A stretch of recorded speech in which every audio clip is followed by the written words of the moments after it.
I think we're recording now. So thank you so much to all of you that are here with us for our 2021 PanOhio volunteer training. There's a lot of new things, so a lot of familiar faces I see, a couple new, but you know, after the year 2020 and all that it brought, there's going to definitely be some new things to our volunteer approach this year. And so even our veteran folks who've been volunteering with us for many years, you know, hopefully we'll hear something new on tonight's call. But I want to start with just introducing my counterparts. So this is definitely not a one lady show. We've got an amazing PanOhio staff team. So if I have not met you, my name is Sarah and I'm in Dayton, Ohio. And I have the lovely Kristen in Columbus. If you could say hello. Hello, am I off mute?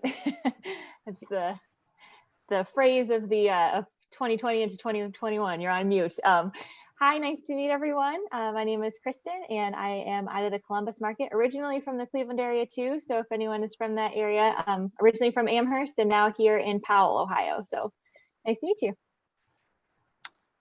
And then last but not least, our Cleveland counterpart, Alyssa. Hello, I'm Alyssa Hancock. I'm from the Cleveland market, and I'm actually joined by my dad tonight, who's volunteering as well. So I don't have two heads. So nice to meet you if I haven't met you, and thank you all for being here tonight. We appreciate it. So the three of us kind of round out the team with our manager, Chris Bowles. Chris, if you'd like to say hello. Hello, everybody. Chris Bowles. I'm in Chicago, but for the past 14 months or so, I'm not sure about the math, 14 months, I've had the pleasure of working with Kristen, Alyssa, and Sarah, and I'm excited to be coming out to Ohio even this weekend to preview the course, as well as then coming right back out for PanOhio and seeing all of your friendly faces in person. And actually meeting Sarah and Kristen and Alyssa for the first time in person. Exactly. So having a virtual manager has been fun, but we're definitely excited to finally get to be with Chris in person and all of you in person. So thanks again for taking the time to join us tonight. We hope that this training will be super beneficial as we're all prepping for our event quickly coming. So just to kind of kick things off. So if you've been a volunteer with us in the past at a water stop, you know that we've typically had groups from churches, organizations, businesses, you name it, that have kind of owned each of our stops as we travel from Cleveland to Cincinnati. And then we've also had, in addition to that, a core group of 4-day volunteers who we've used to kind of fill in where maybe we didn't have enough folks and to do a lot of the moving pieces behind the scenes with us as a staff team to make PanOhio so successful. But this year, because we're not traveling, and because of recovering from COVID and all that 2020 brought, we're kind of approaching our stops a little differently and only utilizing 4-day volunteers with a handful of some 1-, 2-, and 3-day folks. But the core group will be 4-day volunteers who will be with us all 4 days, leading one of the stops. And with that, we've kind of approached it as each of our groups will have a group lead. So there are 5 groups, and I think all of our leads are on the call, so I'll quickly name them. These are folks that have been with PanOhio a really long time in various volunteer roles who will help lead each of your groups. So Lori Wallahan to start. He's waving there. And Shannon Hammonds, I don't think is on video, but is with us. And then we will have Donnie. I think he's here. There he is waving. Laura Wolf and Tammy Temple. She can wait. Awesome. So those are our 5 group leads. This morning, I emailed those 5 leads who are in their group. So if you haven't heard, maybe some of them have already started reaching out, but if you haven't already heard from them, you will soon. So basically what we tried to do is based on where you live, maybe if they're another volunteer you know, maybe you're volunteering from a certain team with a rider of ours. We tried to kind of make our groups folks that will get to know each other for those 4 days and work really well together. So we're excited that this approach kind of allows us to keep the same groups. So there's a little bit less interaction each day with the riders to keep things as safe and extra cautious as we can.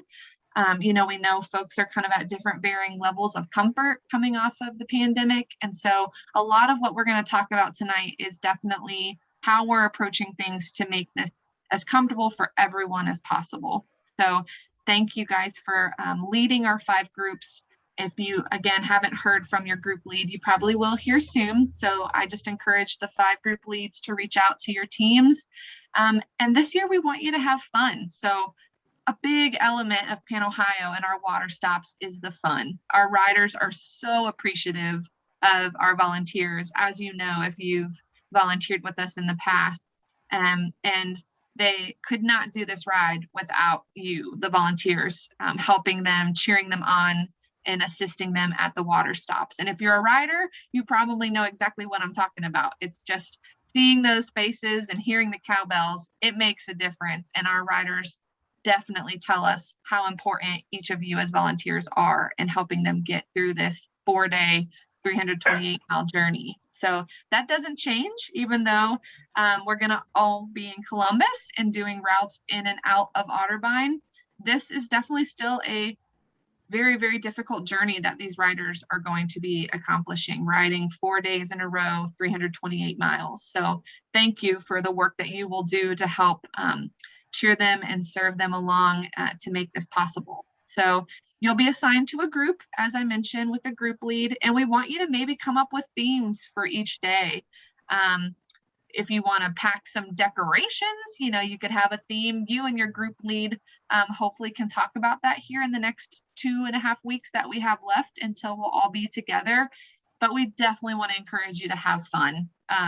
Again, that's a lot of what the Water Stops is about for Pan Ohio. And we just want to allow you to have some unique opportunity to still do that. So hopefully you and your group lead as a team, you guys can come up with some fun themes for each day, maybe even a group name, whatever you would like. Just have fun with it and keep that spirit of Pan Ohio alive. Something new for this year is typically we've had water stop binders for each of our stops. In those binders, it kind of talks about who to call in case of an emergency. It'll have a water stop map.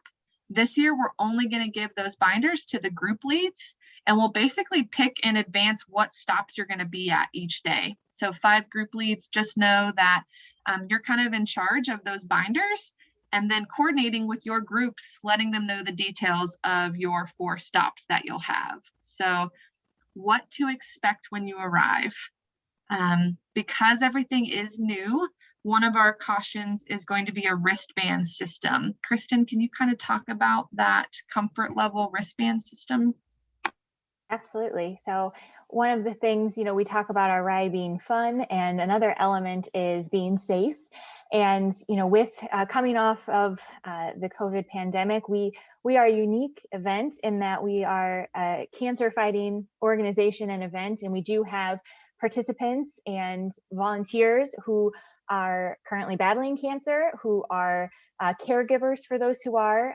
So we are just taking every precaution that we can to make sure that it is a safe and comfortable environment for everyone, regardless of where they might be on their journey. So the wristband system is going to be for volunteer staff and riders. They're paper wristbands, red, yellow, and green. And it's a way to non-verbally tell people your comfort level with social distancing. So every morning we're going to ask that you put one on. And so you'll know if you're interacting with someone, if they have a red wristband on, that they prefer to keep 6 feet of distance, please. If they are yellow, wearing a yellow wristband, that they might be okay with it, but please check with them. It's just kind of a case-by-case basis. And if you're wearing a green wristband, you are totally fine. You do not, want any social distancing. There's no 6 feet that, you require around you, and vice versa with individuals. So This is a system that other ACS events has utilized, and it's worked out really well. It's just a way that you can kind of know before approaching someone what their comfort level is, and we can be as safe as possible for everyone, regardless of their health status. We'll get into more details later on as well, but we also will be wearing gloves at the water stops, handing things out, and then we are asking that anyone directly handing out food or water to individuals be wearing masks while doing so. We just want to be as safe as possible for anyone who might be undergoing treatment or caregiving for someone who is. And yes, we'll get into more details about the everyday, but just wanted you guys to know as volunteers, kind of the elements that would directly affect you. Definitely. So most of you, as I mentioned, are joining us as 4-day volunteers. We do have some outliers where some are joining us just for 1, 2, or 3 days. And of course, we've been emailing back and forth as individuals on what you'll be doing as far as how many days. But if you are joining us for 4 days and plan to come to kickoff, that is Wednesday evening. So July 21st, most of you, again, not all of you, will be driving down and joining us at Otterbein. And check-in, as Kristen mentioned, will involve that wristband, and we'll also give you your t-shirts. So we will have volunteer t-shirts this year. We typically give out 1 shirt per day. And if you volunteered with us, you know why. It's hot in the middle of July, and you definitely don't want to wear the same shirt again after you've been in it in the sun all day. So we do give you a shirt per day that you're volunteering. So you all filled out a survey, I believe most have, of what your t-shirt size is, and if you'll have a need for accommodations either in the hotel or dorms. So a couple of you have asked to stay in the dorms, whether it's because you're staying with the rider or you prefer to be closer to campus. But I'll be handling all those hotel accommodations for those that are joining us Wednesday and beyond, or just for a few days. So that'll be at the Homewood Suites in Polaris Shopping Center.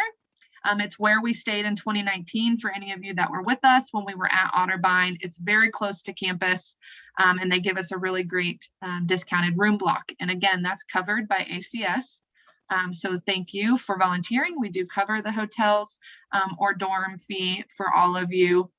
So if you are going to the hotel, you can check in and it'll be under your name. So I've listed all of that for the hotel. And if you requested a roommate, that's all in my spreadsheet that we shared with the Homewood Suites. So that's all taken care of for you. So we just ask when you arrive to campus, you come see us to get your wristband and your shirt, and then enjoy dinner. If you are joining us Wednesday night, that'll be from 5 to 7 outside of the campus center at Otterbein. And that's a buffet, come as you will. So between 5 and 7, you can eat at your choice of timing. And then at 8 p.m., you are welcome to join us for our kickoff presentation if you'll be coming in on Wednesday evening. So we will have a quick presentation with some guest speakers, and that will also be outside of the campus center. So a lot of the elements of PanOhio that we were able to move outside, these large dinners and such, we have. We've rented a large tent that'll be outside of the campus center. And so because of, again, recovering from the COVID pandemic, we're wanting to do as much outside and distance as we can. So still having a lot of that fun PanOhio celebration that we're used to, but just in a little bit of a different vibe. So if you're joining us again Wednesday, you're welcome to join us for those, that dinner and kickoff celebration. Thursday morning will be the start line of PanOhio. So our riders will not be leaving in one large group this year. We will have timed wave starts. So we'll have a 7:30 will be our first wave. And then every 15 minutes we'll have waves. So we aren't asking anyone to pick a certain time. We're just kind of naturally going to try our best to have those groups gather and then send off the riders after 7:30 every 15 minutes. As volunteers, again, your group lead will let you know what your daily assignment is for Thursday and each day. So you'll have either a texting system. This is why we asked for your phone number. If you gave me a phone number in the survey that by chance isn't your mobile number, please definitely reach out to tell me that, because we want this number to be how your group lead can reach you, to let you know, again, what your daily water stop assignments as a group are. So your group lead will kind of coordinate with you. You're welcome to eat breakfast in the campus center. They call their dining hall the Cardinal's Nest. So breakfast will be available every day from 6 to 8.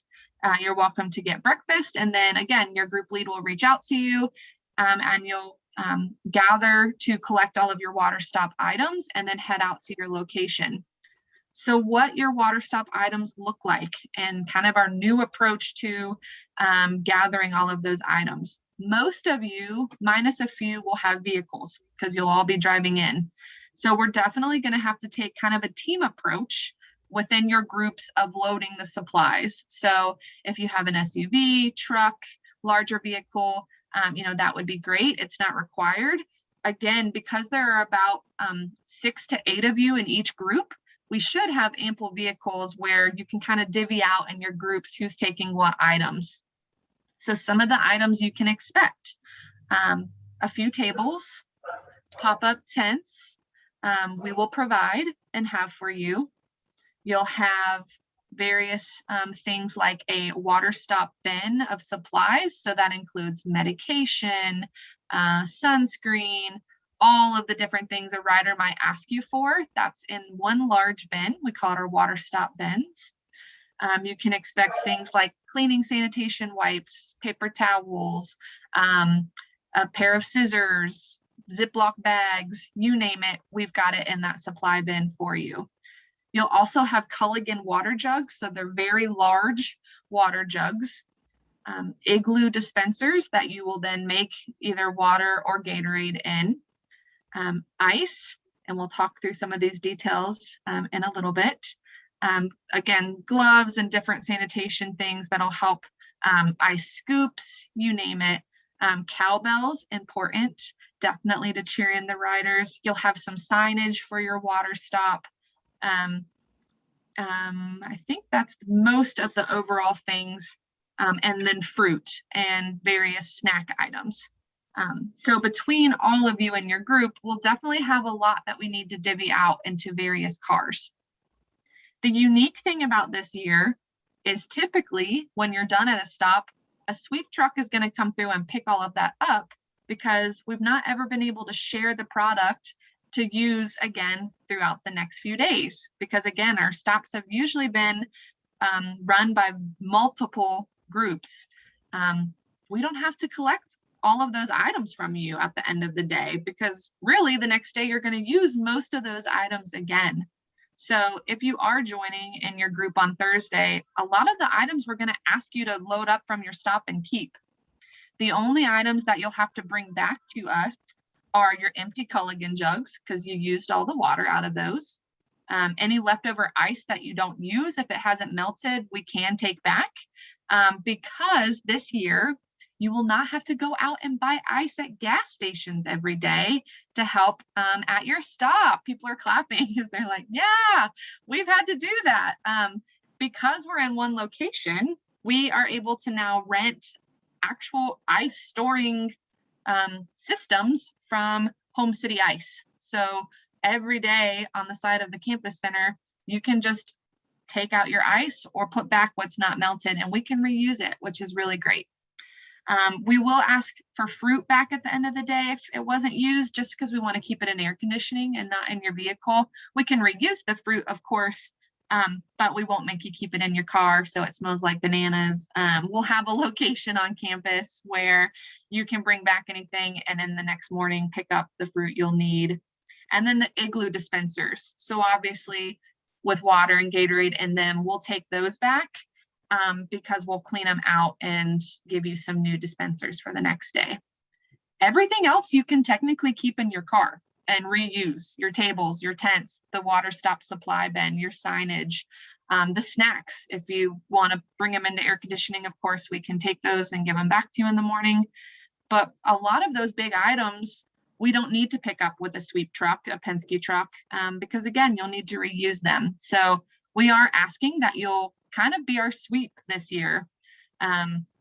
And unless there's a large need of something that needs to go be picked up by our Penske truck, we're not really going to have kind of that system. Because again, we get to reuse all of our items, which is actually going to be kind of convenient. So if you're able to keep inventory of your water stop supply bin, say it's a really hot day and you go through all of your blue towels that are cooling towels that the riders like to ask for to put on the back of their neck. We as staff are going to have all the items that are in your water stop supply bin.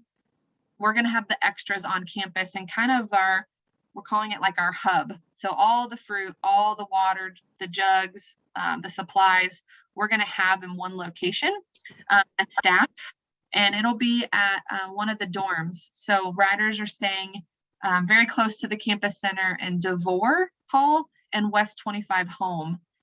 West 25 Home is actually off of the main road called Home Street. So it's more accessible with a vehicle because it is a main road. So that's where our hub is going to be as staff. They're giving us one large RA room that we can store all of our supplies in. So this is where you'll pick up and drop off anything every day at the end of the day and then the next morning. So we can restock your bins. You don't have to give us the bin all the way back. At the end of the day, you can kind of just tell us like, hey, we had a lot of riders ask for Advil or the cooling towels or whatever it may be, and we'll be able to restock your bin for you on some of the things that get used that day you need replenished. So that's kind of the system of approaching the stops and all the supplies.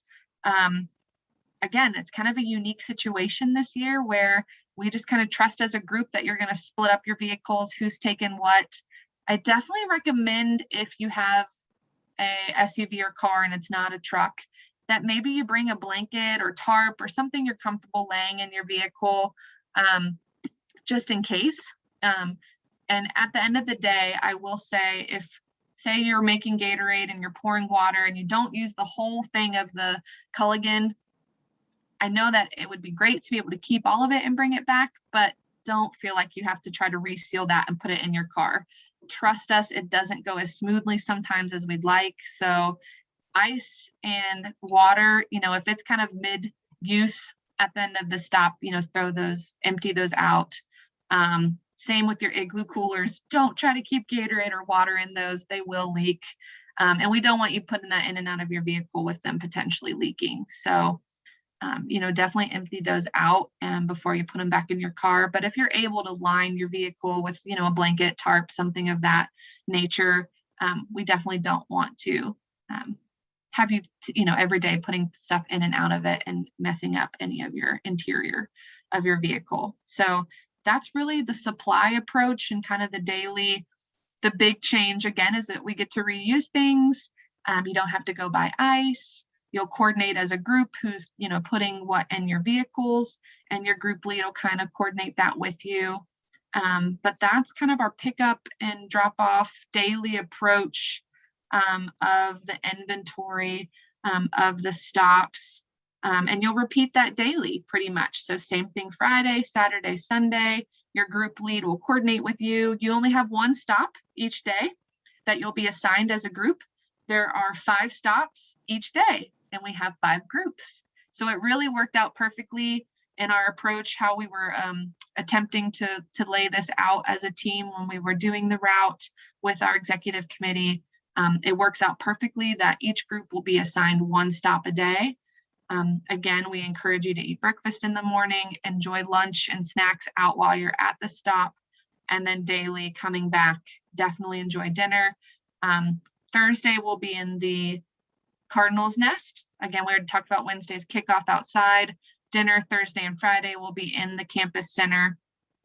And then our other unique night of Pan Ohio for dinner is Saturday, our recognition celebration. So like Wednesday for kickoff, that dinner will be outside utilizing that very large tent again. And will be, all of them are 5 to 7. And again, breakfast was 6 to 8 every morning. So dinner will be 5 to 7 on Saturday. You'll have plenty of time coming in from your stop, to relax and hang out and join us for dinner. And then at 8 o'clock again on that Saturday night, just like kickoff, we'll have a presentation for our recognition celebration where we do some fundraising, shout outs. We have guest speakers again, And typically it's really one of the most moving parts of Paint Ohio, other than the finish line celebration on Sunday, that a lot of our riders and volunteers look forward to. So if you are with us Saturday, definitely join us after dinner for that celebration presentation on Saturday at 8 p.m. and Sunday at the finish line. So unique situation that the riders are finishing every day at Otterbein. We know that definitely looks different than traveling each day to our various colleges and finishing at a new location.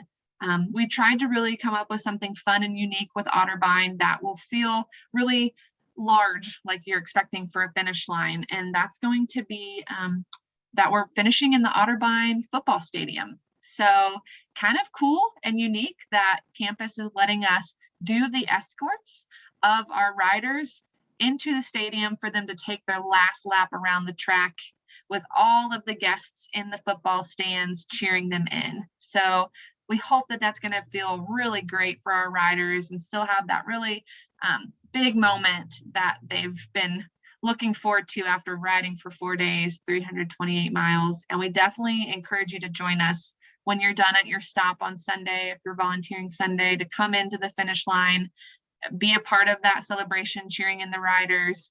And we will have food there again outside. We're expecting riders to finish between noon and 4 will be kind of our finish line anticipation. So definitely when you're done on Sunday, come join us before you head home so you can be a part of that celebratory moment. So that's really the overview. I want to really open it up for you guys to maybe ask us some questions that maybe we're not thinking about, that we haven't already covered. I know that was a lot that I just threw at you. The only thing I'll add is we will have name tags for you as well. I did not cover that when you check in with your wristband that we're asking you to wear for your comfort level. We do have lanyard name tags that we'll be printing for all riders and volunteers. So we'd love for you to wear those with your volunteer shirt each day that you're out at the stop, because the riders will definitely get to see your faces and become familiar with you, since the same groups will be out there all 4 days. So kind of a cool, unique opportunity here. Laura, first question for us. I see your hand is raised. Thanks for that. Yes.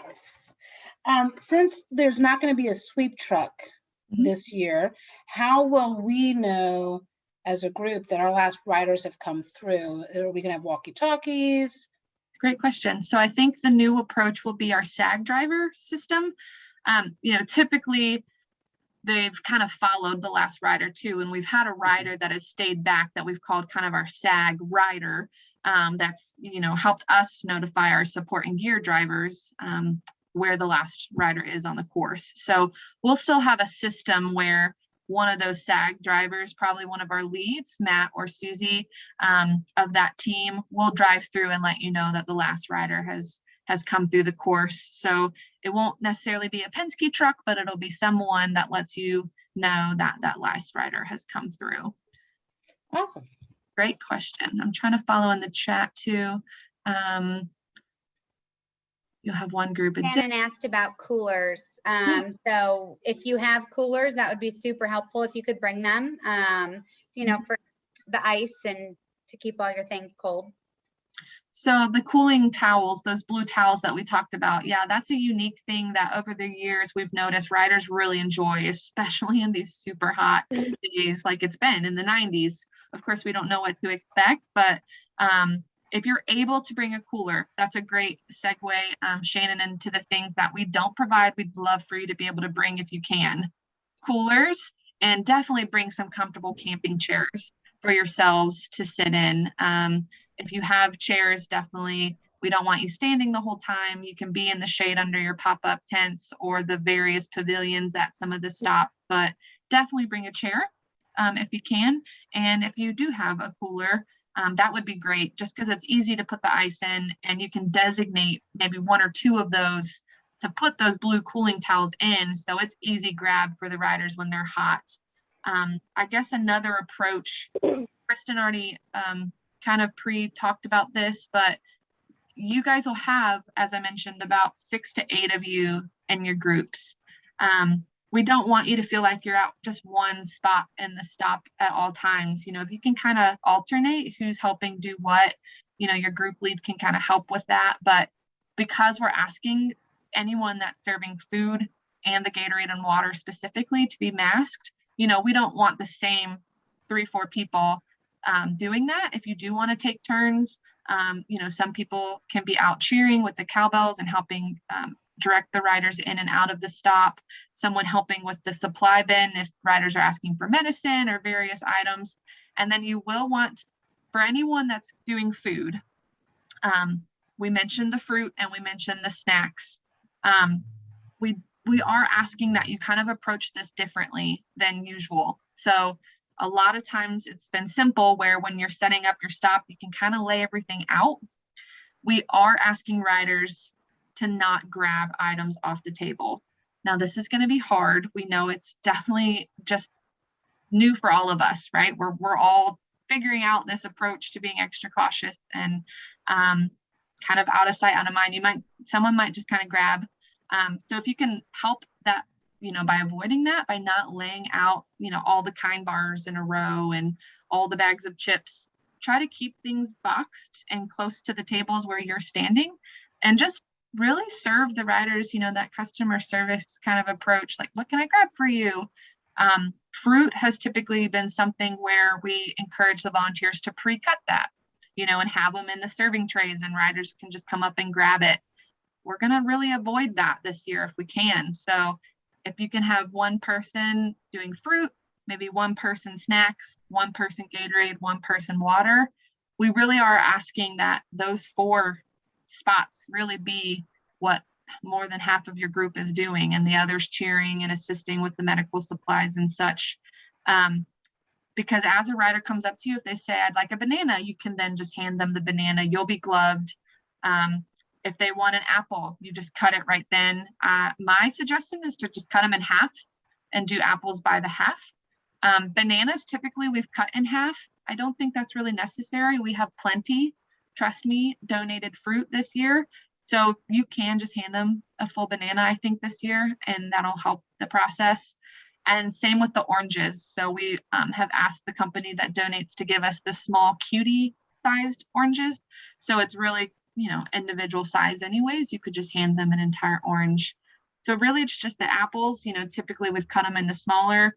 I would just say if a rider comes up and they want an apple, you just cut it in half right on the spot. And again, any of the other fruit, you're just handing to them as they approach you at the table. So the water jugs and Gatorade jugs, I would just have them turn towards you, not facing where the riders will be walking up. And again, you'll just ask for their water bottle and you'll be serving them gloved.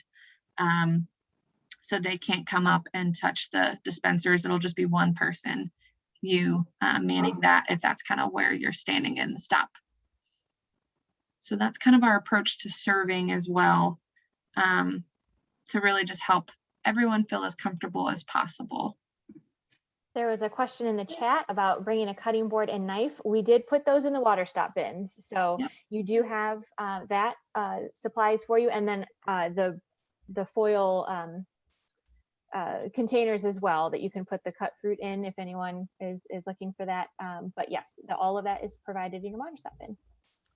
So really we provide everything other than a cooler and chairs, like we mentioned. Everything else you should need is in your water stop bin. So we've covered all of that, and whatever makes you comfortable. So make sure you're taking care of yourself, with hats, and you're staying cool, and you've got your own water bottle to make sure you're hydrated.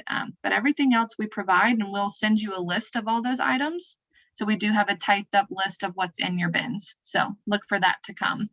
Marge, do you have a question? Yes, I do. About the ice. Will they be 10-pound bags again?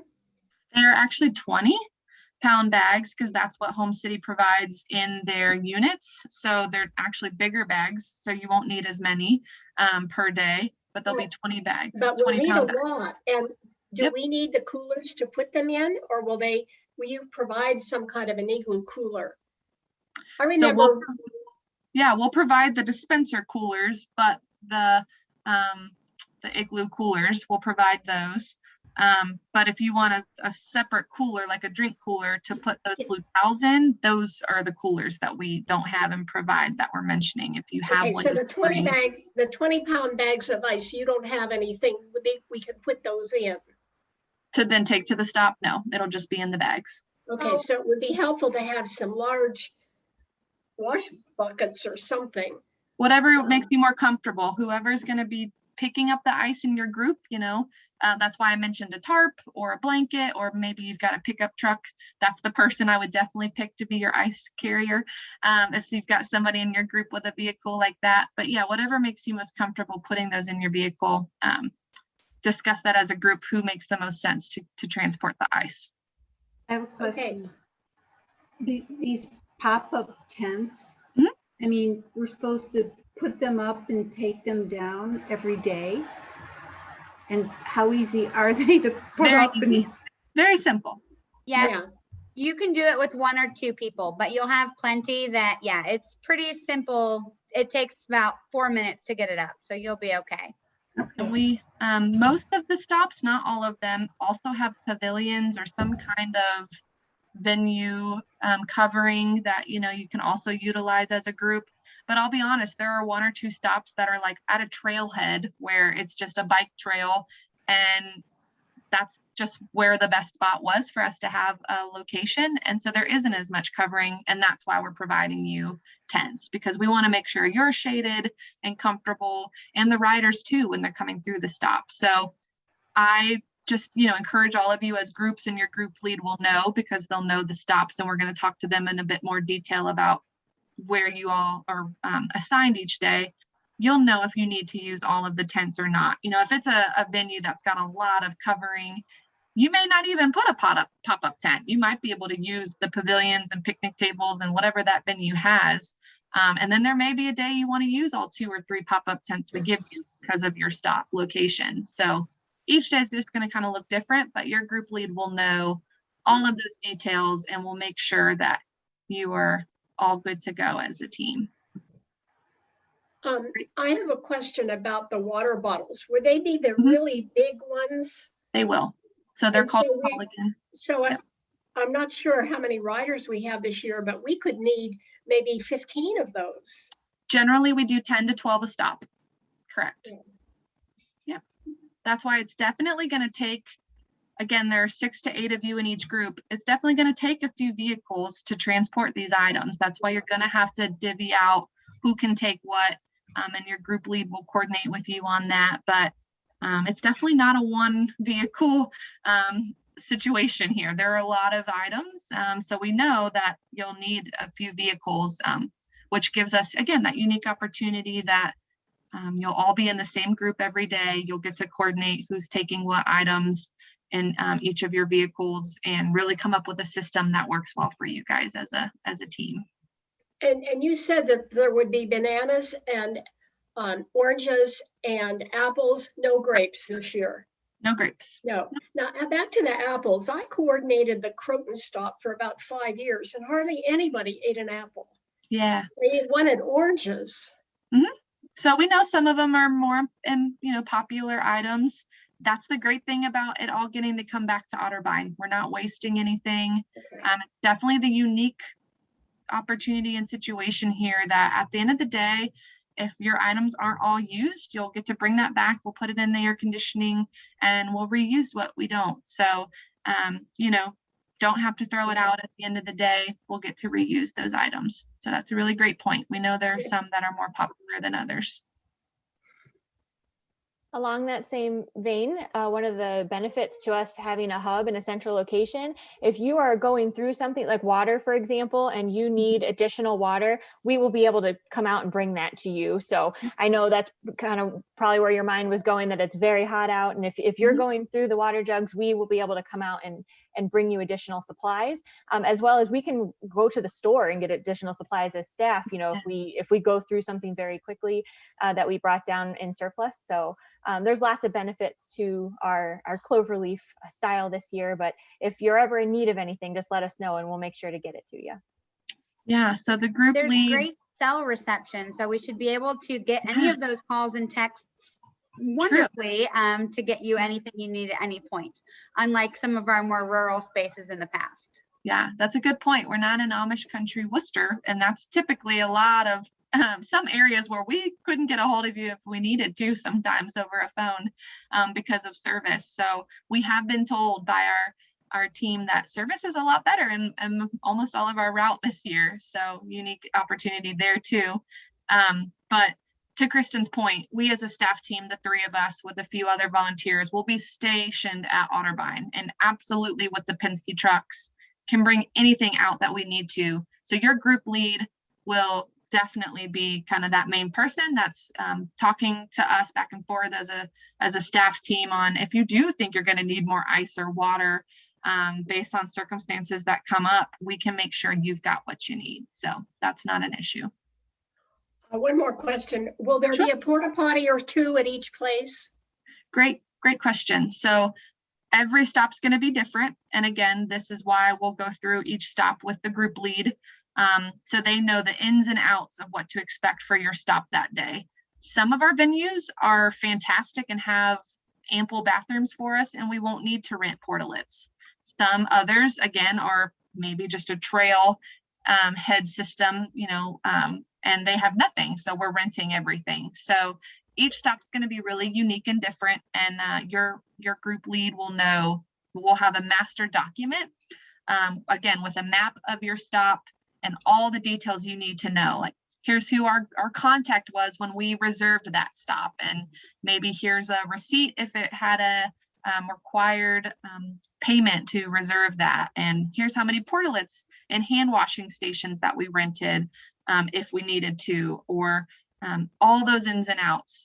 Is there electric? Is there not? Your group lead will know the ins and out of your stop for each of the 4 stops for the 4 days that you're assigned. So that will be in the binder that we give each of the group leads. So you're prepared every day for what you should expect at your stop.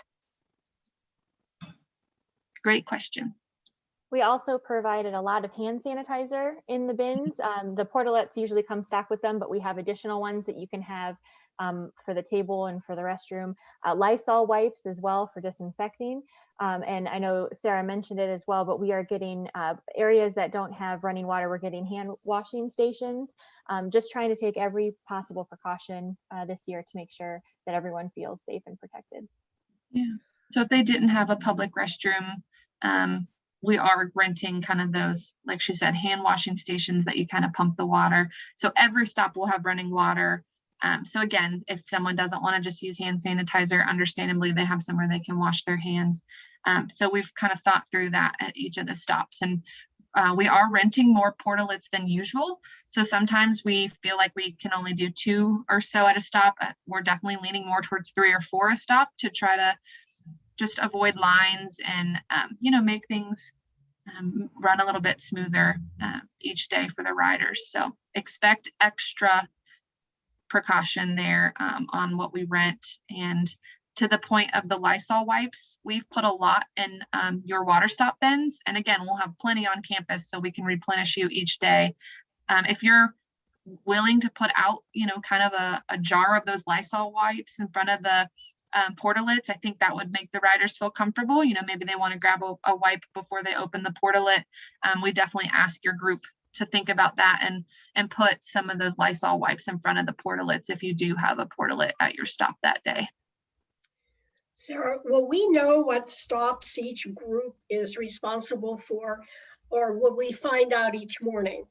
Yeah, you'll know in advance. So we'll be Okay. connecting. You'll know once we tell your group lead. We're still working on that. So each group will be assigned 1 stop, like I said, and your group lead will know that in advance here soon. That's what we're working on finalizing this week and next week as a staff team. And so, yeah, you'll know in advance and all those details from your group lead. So expect some of that to come here soon. Thank you. Yeah, of course. I did want to touch on sunscreen. So I did forget that. So I hate to circle back to another small detail, but definitely want to bring it up. This is also a unique new approach just for 2021, and that we didn't buy any spray can sunscreen because, again, We don't want riders touching the sunscreen and reusing the bottles after each other. So we did buy pump bottle sunscreen, and we're asking that you as volunteers gloved pump sunscreen into little cups to provide out to the riders. So kind of envision those small little like pill size Dixie cups, if you will. Your stop will have a very large 1 gallon sunscreen container. And again, you'll get to use this for all 4 days, and we'll have more if needed, but that's how we're going to distribute sunscreen this year versus the spray cans. So that is something that we're asking the volunteers have at the table and your supplies. So if a rider asks you, you can pump some sunscreen and give it to them to put on themselves. But I think we covered all the other new approach. That was one that we did skip. So I wanted to make sure I mentioned that. Other questions? Do we know how many riders we have? Yeah, so we have about 240, which is down in comparison to other years. But that's about what we're expecting as far as participants this year. So a little less than a normal circumstance. But fundraising is doing amazing. We've got a great group, dedicated group.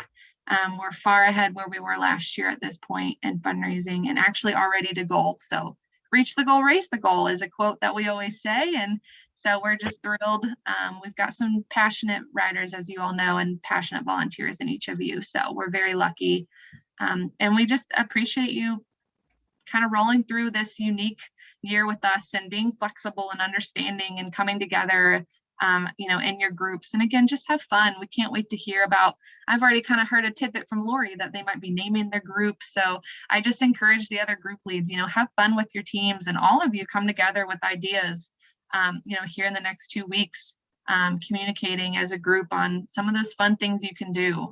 You'll have your vehicles, which is a really unique thing. So if you want to pack, you know, again, maybe pick a theme for each day and pack some fun things to wear in addition to your volunteer shirt and your name tag, you know, have fun with it. And we're just so thankful that you'll be joining us. And I know the riders really appreciate it and we do too. So, oh, photo booth would be fun. Yeah, see, the ideas are coming. So we encourage you to work as a team. Again, you'll get to be with the same 6 to 8 people each day and have some fun with it. Any other Sarah? questions? Yeah. I know last year a lot of our riders, if we didn't have it at our particular stop, maybe it was at others, were asking for chasing. Is that something that's included in the kit? I know it's probably really hard to get like sample sizes of those. And I think I missed it. What was it that you said? Asking for what? Chasing creams, like Yeah, we do. We have a lot of it. okay. A ton of, we call it chamois butter. There are packs Okay, of great. individual chamois butter. They're like little purple, small packets of cream. So there are Great. bags of it in your supply bin. So yes. And again, we'll send a list of everything that's in your bin. So you have an idea. The only things we asked, like we said, to bring are coolers, chairs. Hopefully everything else is in there that you could think of. But that is definitely an item, you're right, that the riders ask for. So we've tried to think through all the medical and unique things that they may ask you for, you know, BioFreeze if they're cramping, that's in there. That's kind of something that they can rub on. And this year, I will say we really approached prepping the bins in a more individual packet approach. So sometimes like with Tums, we've had the big old container of Tums and you're just kind of digging through it. We got individual rolls. So you could literally hand like a small roll of Tums to a rider. We got individual Advil packets that have the 2, you know, tablets in it. You can just hand them. You're not digging through a bottle of Advil and dispensing it. So you will notice that we really tried to, as much as possible in prepping the bins, make them where it's, you know, more COVID friendly, if you will, and our individual packets that are easier for you to hand out. So that is definitely something we thought through. We try to think through all those details, but much of it is going to be individual packaged this year.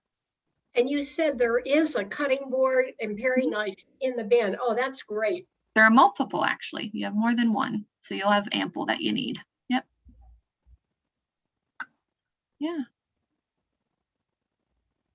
Any other questions? And again, this is recorded, so for those that couldn't join us, they'll get to listen.